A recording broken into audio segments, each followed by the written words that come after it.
வாழ்க்கை ரொம்ப விசித்திரமானது. அதை நம்ம வாழ்ந்துட்டு இருக்கிற விதம் வித்தியாசமானது. உண்ண உணவு, உடுக்க உடை, இருக்க இடம் இருந்தா நம்ம வாழ்ந்துட்டு இருக்கோம்னு அர்த்தம். நல்ல வேலை, கை நிறைய சம்பளம், சந்தோஷமான குடும்பம்னா நம்ம வாழ்ந்துட்டு இருக்கோம்னு அர்த்தம்.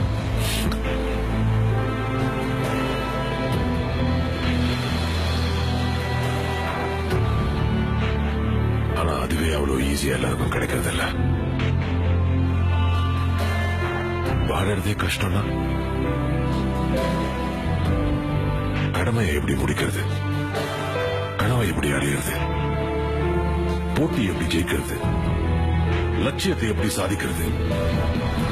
பொய்யால வேலையை முடிக்கிறவங்க, நம்ம பயத்தால எல்லாத்தையும் அடையிறவங்க, நல்லவன் மாதிரி ஏமாத்தி ஜெயிக்கிறவங்க, பணத்தால எல்லாத்தையும் சாதிக்கிறவங்க, இருக்கிற எந்த வாழ்க்கையில விதி மேல பழிய போட்டு கடவுள் மேல பாரத்தை போட்டு முன் வச்ச கால நம்ம பின் வச்சோம்னா நாம வாழ்ந்துட்டு இருக்கோம்னு அர்த்தம்.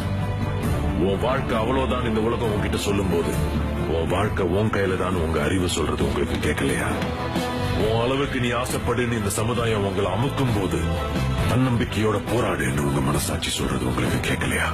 இன்னைக்கு ஒரு முடிவெடுங்க, அதை என்னைக்கும் மறக்காதீங்க. தோல்வி பயம் துரத்தும், திரும்பி பார்க்காதீங்க. போதும்னு மனசு சொல்லும், வர வாய்ப்பை விட்டுறாதீங்க. தேடினாதான் கிடைக்கும், தட்டினாதான் திறக்கும். உங்க பயத்தை பார்த்து தைரியமா ஒண்ணு சொல்லுங்க, என் உரிமையை முடிஞ்சா பறிச்சுப்பார், நான் முன்னேறுவேன். முடிஞ்சா என்ன தடுத்துப்பார்.